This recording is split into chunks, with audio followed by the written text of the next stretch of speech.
Hello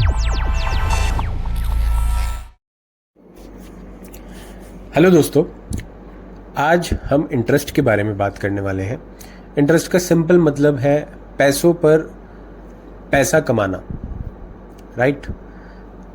दो तरह का इंटरेस्ट होता है, सिंपल इंटरेस्ट और कंपाउंड इंटरेस्ट। चलिए इन दोनों को समझते हैं। पहले सिंपल इंटरेस्ट का मतलब है कि आपको इंटरेस्ट सिर्फ उस पैसे पर मिलता है जो आपने इनिशियली इन्वेस्ट किया है या बोरो किया था, ठीक है। तो मतलब अगर आपने इन्वेस्ट किया है तो आपको मिलेगा सिंपल इंटरेस्ट, अगर बोरो किया है तो आपको पे करना होगा, अगर सिंपल इंटरेस्ट के हिसाब से आपने बोरो करा है। उसका फॉर्मूला है simple interest is equal to principal into rate into time. Example के लिए अगर आप 10,000 का फिक्स डिपॉजिट 5% इंटरेस्ट पर करते हो फॉर 1 ईयर, तो आपको 500 रुपये इंटरेस्ट मिलेगा। टोटल 10,500 बनेगा एक साल के बाद। इसमें सिर्फ आपके 10,000 रुपये जो है इंटरेस्ट का जो आपने दिए थे उस पर आपको इंटरेस्ट मिलेगा, है ना। तो इसको सिंपल इंटरेस्ट बोला जाएगा। लेकिन कंपाउंड इंटरेस्ट में क्या फ़र्क है? कंपाउंड इंटरेस्ट का मतलब कि प्रिंसिपल के साथ जो आपको इंटरेस्ट ऑलरेडी मिल चुका है ना, उस इंटरेस्ट के ऊपर दोबारा से आपको इंटरेस्ट मिलेगा। इसी को कंपाउंडिंग बोला जाता है। इसका फॉर्मूला है principal into 1 plus rate upon 100 और उसको जो है आप टाइम का जो है रूट कर देंगे और माइनस करेंगे प्रिंसिपल को, तो वो आपका कंपाउंड इंटरेस्ट बन जाएगा। एग्जांपल सिंपल बता देते हैं इसका। जैसे 10,000 रुपये पे अगर कंपाउंड इंटरेस्ट की बात करूं, सेम वही एफडी वाले एग्जांपल पे, तो पहले साल का जो सिंपल इंटरेस्ट था वो लगा था 500 रुपये।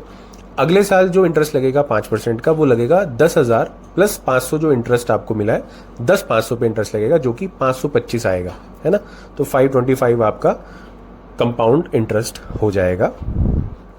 तो difference between simple interest compound interest, तो अल्टीमेटली डिफरेंस क्या है?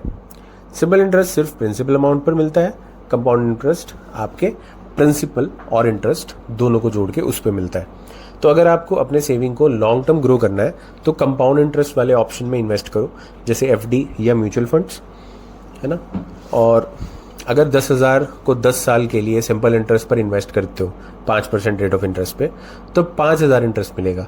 लेकिन अगर वही 10,000 को आप कंपाउंड इंटरेस्ट पर इन्वेस्ट करते हो 5% पे 10 साल के लिए, तो आपको लगभग 6500 इंटरेस्ट मिलेगा। तो ये डिफरेंस टाइम के साथ और बढ़ता चला जाएगा, है ना। तो यही ध्यान रखते हुए रिकमेंडेड होता है कि आपको कंपाउंड इंटरेस्ट वाले इंस्ट्रूमेंट्स में पैसा लगाना चाहिए, जैसे FD, recurring deposit, mutual funds या स्टॉक्स। जब भी आप कोई इन्वेस्टमेंट करते हो तो चेक करो कि इंटरेस्ट सिंपल है या कंपाउंडेड। लॉन्ग टर्म इन्वेस्टमेंट के लिए कंपाउंड इंटरेस्ट को प्रेफर करो, क्योंकि ये आपको पैसे को मल्टीप्लाई करने में हेल्प करता है। तो दोस्तों, ये था एक बेसिक ओवरव्यू इंटरेस्ट के बारे में।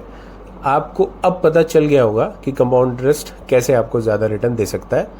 अगले टॉपिक में हम बात करेंगे इन्फ्लेशन के बारे में और कैसे इन्फ्लेशन आपके पैसों की वैल्यू को अफेक्ट करता है। मिलते हैं अगले वीडियो में।